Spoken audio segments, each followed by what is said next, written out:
తెనుగోళ్ళు ఇచ్చిన శిల్పక పండ్లు తేనె మామిడి పండ్లు తీయంగా తిందామె తీరొక్క పండ్లు సిలక నేరేడు పండ్లు కాపంలో ఇచ్చిన మక్క కంకులు అవి పాల కంకులు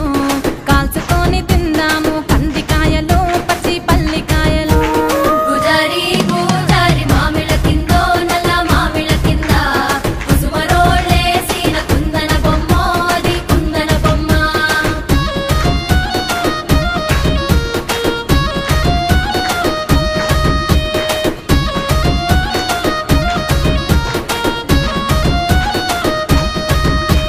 బెస్తోలు పెట్టిన పచ్చి చేపలు అవి వట్టి చేపలు కమ్మంగా